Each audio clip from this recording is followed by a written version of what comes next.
Hi class, today we're going to be looking at the cumulative problem for chapter 6 in ProConnect.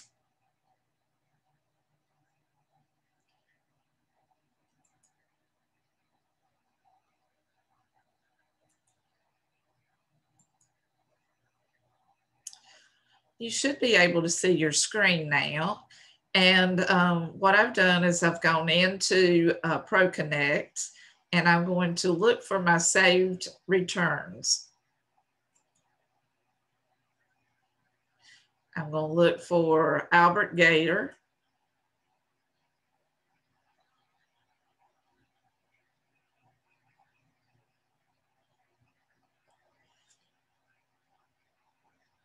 Make sure you're in 2019.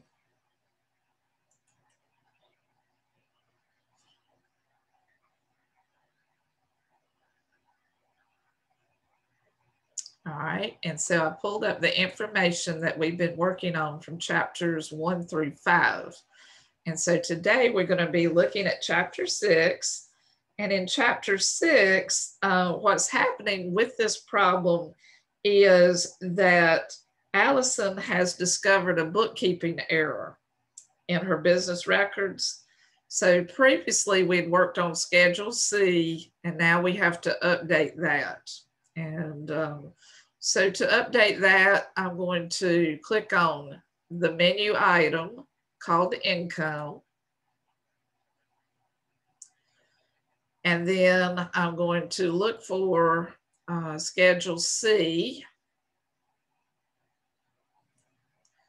which is Business Income Schedule C. I'm going to click on that.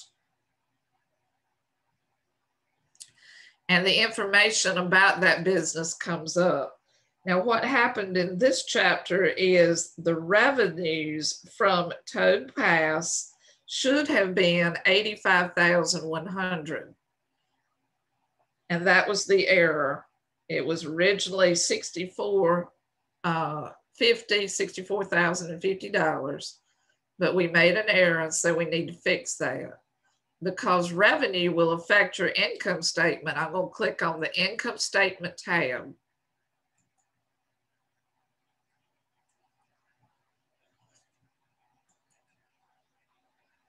And what will come up is your income. And you'll notice what I have entered in my gross receipts for sales is I've gone ahead and changed that to $85,100. And what happens when I change this, it will change the outcome of the income statement. So you'll no longer have a loss, but you'll end up with a net income for this particular business. So what that's going to do in ProConnect, they'll do this for you automatically. They'll update the Schedule C to where it's showing a profit for this particular business. And it will also update other forms that would go with a profit for the business. So you might remember that your loss fed into Schedule 1. Now there's going to be a profit in Schedule 1. So the information on your Schedule 1 is going to change. Also, what will change is because there's a profit, we have to pay self-employment tax. So there are going to be some new forms that are going to be generated just because you changed this one item on your income statement. It affected everything for this particular client.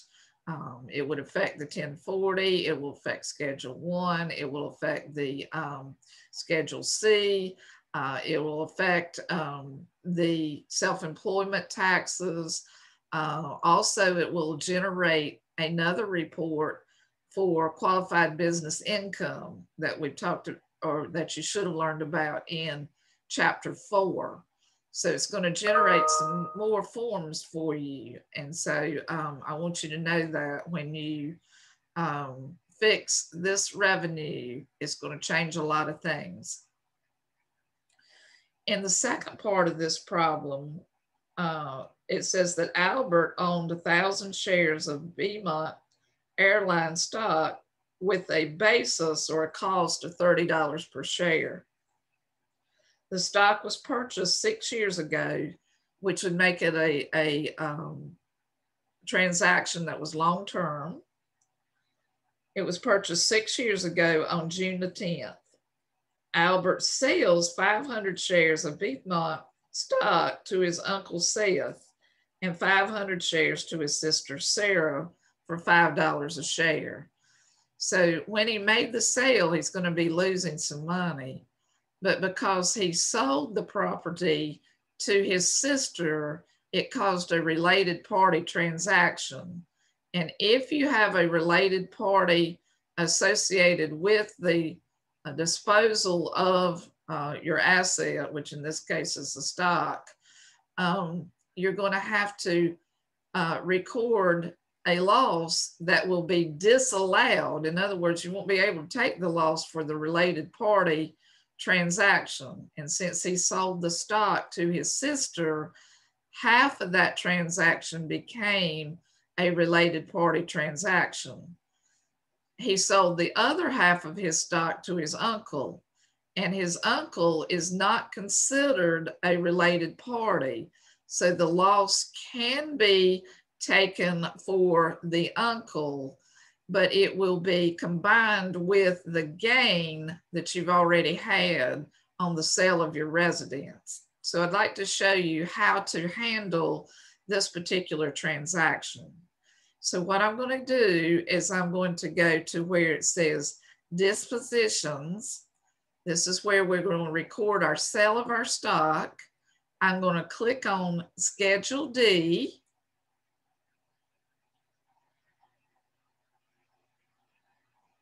And what comes up on my screen is a quick entry. It may not come up on your screen. What you may have to do is you may have to input information about this stock. And I have done that already. And what I did is I split this transaction into two transactions. Transactions 7 and 8 are two separate transactions. The reason I had to split it in two was because part of this was for a related party stock. So what I'm going to do is I'm going to show you the details of what I recorded for this transaction. So your screen is probably going to go directly to this. When you click on Schedule D, you're going to see this screen show up. And so what I did is I put in the quantity, which was 500 shares, because I divided this transaction where he sold 1,000 shares of stock. 500 were sold to the sister and 500 were sold to an uncle. So I made two separate transactions out of that. That's the only way you can get this to record the loss properly, because part of it was a related party transaction for the sister's part that you sold to the sister, and part of it was unrelated. And if it's a related party transaction, the losses are disallowed. So that goes to the sister, you can't count as a loss. Now, what I did is to help flag this, to help you understand what I did, is I called this Behemoth stock, or Behemoth stock. I don't know how you say that, but anyway, it's in the book, is spelled like this. This type of stock, it was an airline stock, but what I put out to the side that it's a non-deductible loss, because I wanted to make sure that you kept up with the transaction that was sold to the sister. In other words, this $500 is the transaction that was sold to the sister. It is a related party transaction, so some of the loss is going to be, or all of the loss will be non-deductible for the shares that you sold to the sister. Now, the date that we acquired this stock was given in your problem. We acquired it, on June 10th of 2013. We sold it on 12/31/2019. The selling price is going to be $2,500. I got that by taking 500 shares and multiplying it by the selling price per share of $5 that was given in your problem. So 500 times $5 will give you $2,500 as the sales price. Also, I recorded the cost of this stock. Remember, we had to split the transaction in two. We sold 500 shares, and the cost of 500 shares at $30 a share that was given in your problem is $15,000. So if you take the difference between these, this is what you sold it for, and this is what it cost you, there was a loss of $12,500, but that loss is going to be disallowed because it was a related party transaction. It's not going to be a deductible type of loss. We have to disallow it. We can't count it. So if you scroll on down, you'll remember that this transaction is a long-term transaction because you've held the stock for over a year. There were several years that you held it. It's considered to be a long-term type of transaction. You must enter a 2 in order for it to count it as a long-term transaction, which is going to show up on 2 separate forms. It's going to show up on Schedule D, and it'll also show up on another form that I'm going to show you in just a minute. Now, I chose to put down here that it was a joint transaction, but I think you could have chosen taxpayer if you wanted to, because it did say it was Albert who owned the stock. But since this is a joint return, I just put joint on there. I don't think it makes any difference one way or another. What will make a difference and what you have to do, class, is you have to put a 1 right here where it says it's subject to Section 461 limitation of business losses. In other words, if you don't put this 1 here, it will not disallow the loss, and it'll cause your forms to be wrong because this is a related party transaction. We want this loss to be disallowed. We don't want it to be taken on our transaction. So you have to put a 1 here in order to make this transaction work properly. And that's really all you have to do on the first transaction for the 500 shares. So I'm going to go back to my quick entry to show you where this would have been recorded. We recorded 500 shares. This was the stock. The sales price was $2,500. The cost was $15,000. And this has to show up as a 2 here, so it'll go on your form correctly. And I'll show you that form in just a minute. And we'll talk more about that.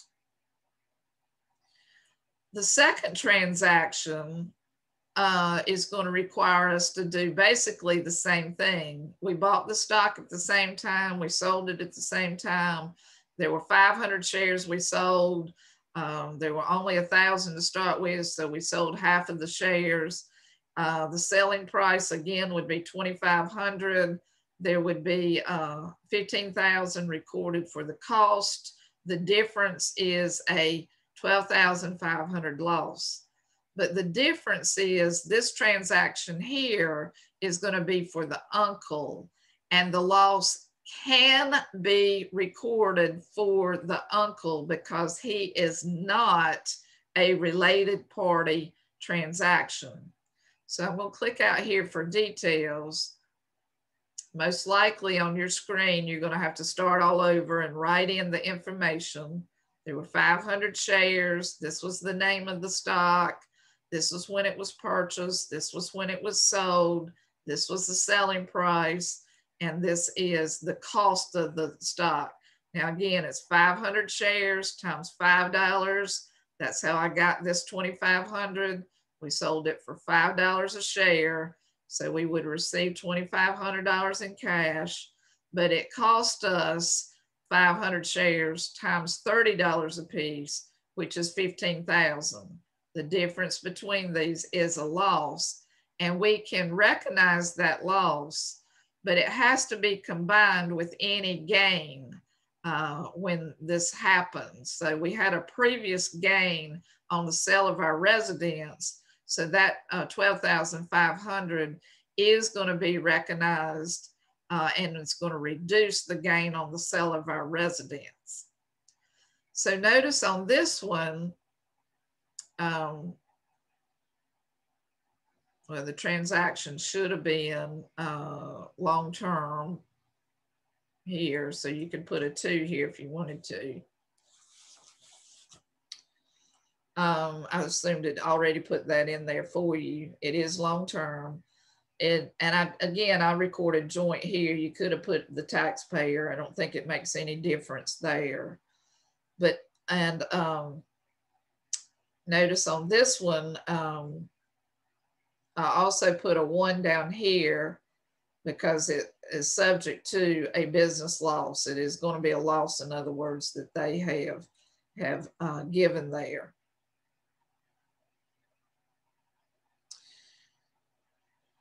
And so I'm going to show you what will happen now. If we look at Schedule D, you're going to click on Schedule D, and you're going to make sure it says T on, a 2 on the Schedule D right here. This is also going to help it to go on the line on your form that I'm going to show you next. Nothing else is recorded here. And just for the fun of it, I'm going to click on this one here. And we're going to look to see what was recorded here. There was nothing recorded here that you had to do for this.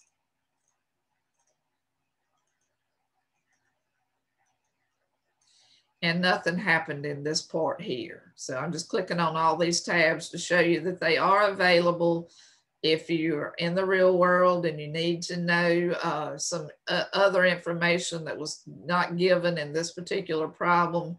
You may hunt through it through these tabs here. All right, I'm going to move myself off the screen for just a second here. I'm going to go back to my Schedule D.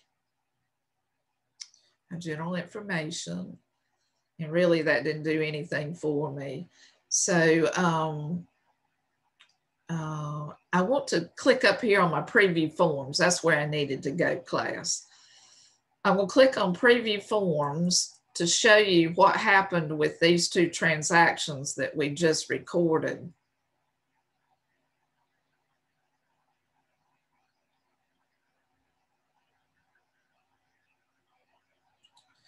All right, you'll notice that all the forms are listed here for you that are going to be printing for this particular problem. And what I wanted to look at specifically that was different in this chapter was your Form 8949. That's where your stock transactions would end up that you sold, is on Form 8949. And you might remember from other transactions that we've done previously, we had some grape stock that was a short-term type of transaction. This is the short-term part 1 where that would be recorded. So you remember when we recorded the 2 in our transactions today, we made it long-term, so it's going to show up in a different part of this form. That was a short-term transaction, and it's all about these dates here. You can see that there's more than a year in each one of these. All of these transactions you've done previously in other chapters, and they were long-term, and so they go into part 2 of this form.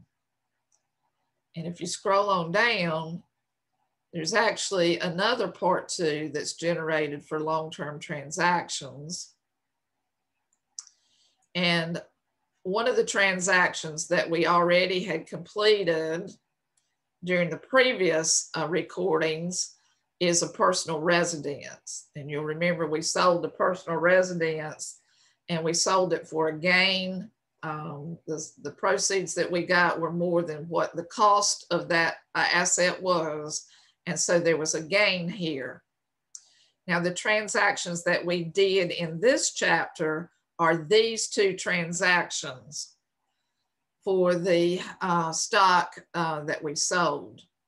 And you'll remember we sold 500 shares to the sister, and it's a non-deductible loss. And so it's going to show up as a loss here, but in column H, it's going to show up as 0. You can't deduct it from this previous gain. But for the uncle, the loss is deductible. And so you would subtract the loss for the uncle from the gain that was already there. And what you have left over is a $2,700 gain. And this $2,700 gain is going to end up on your 1040 form. It's going to also end up on your Schedule D. So I'm going to click on Schedule D to show you what Schedule D is going to look like. And this is your Schedule D. So some of the information would have changed on Schedule D, showing the gain that came from the 8949 form. So I just click back on the 8949 form again, so you can see that this amount is going to show back up on your Schedule D. You're going to include it on Schedule D, line 8B.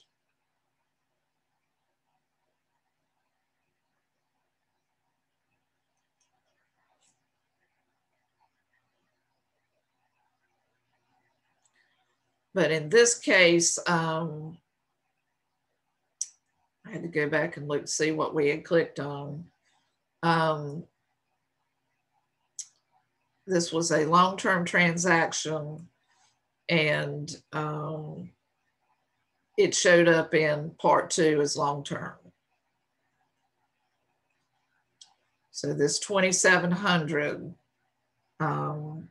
is going to be either on line B, 8B, or on line 9 in Schedule D. So 2,700 Schedule D.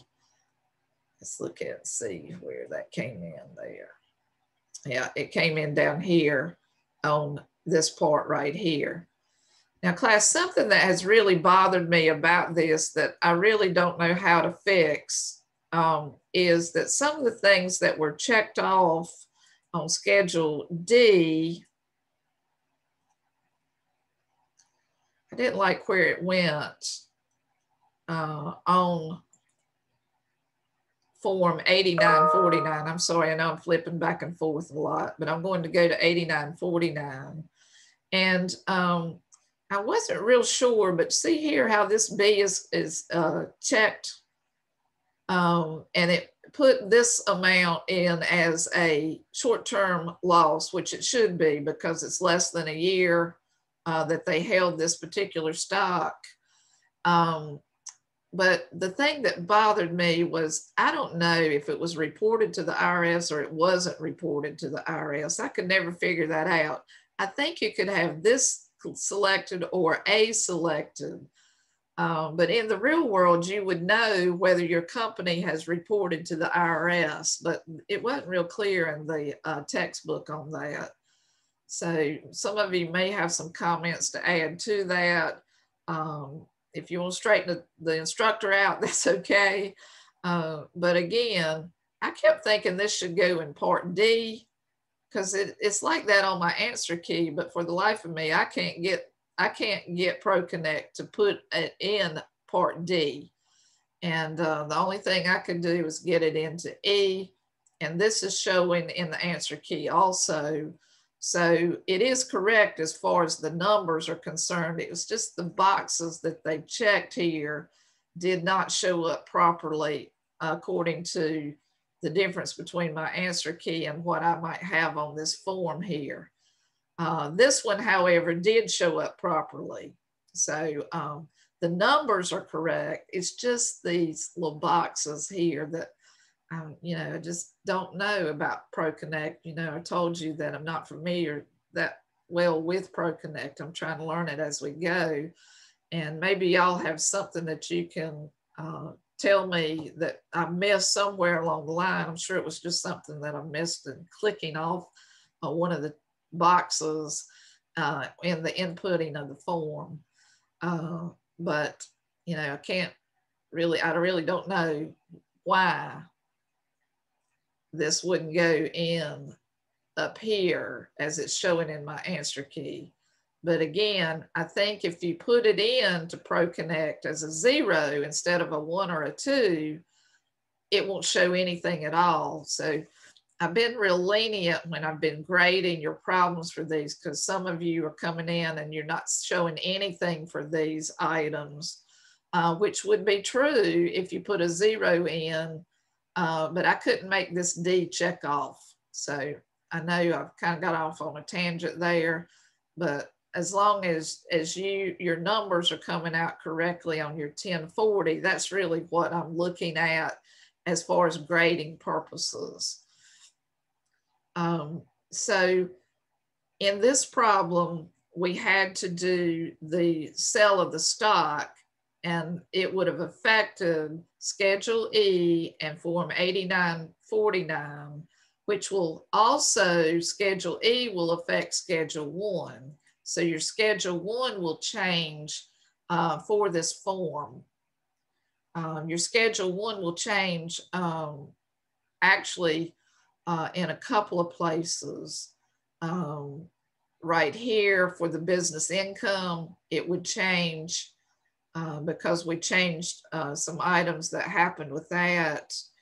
And let me see here if there's some other place.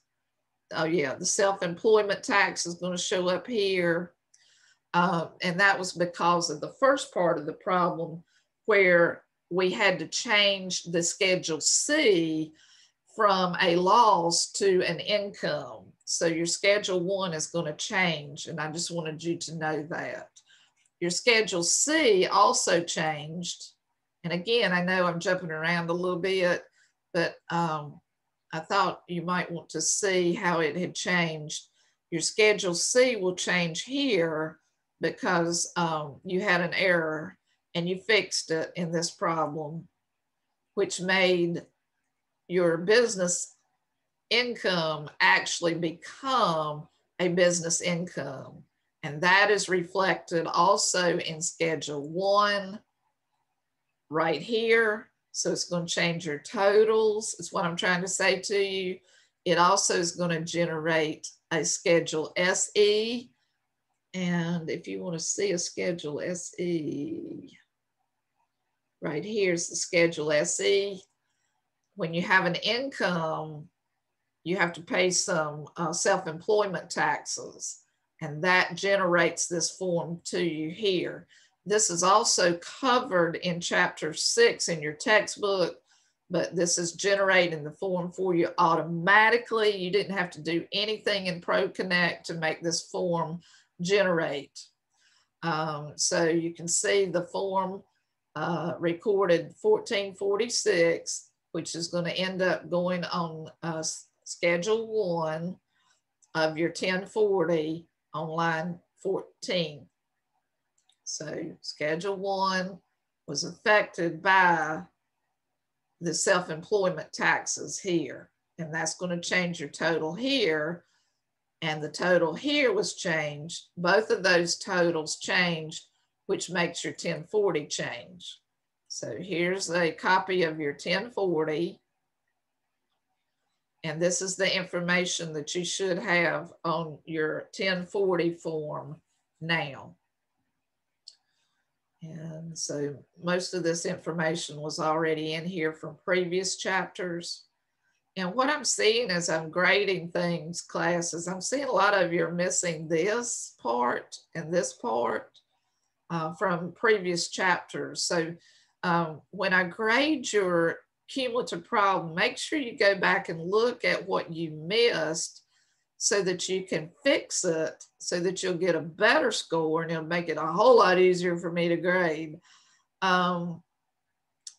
when you turn in this particular problem. So I would go back in and check to make sure I had everything like this. If not, you might have to go back to previous chapters to see what you missed and where that's going to need to go. And so that's about it for this particular problem.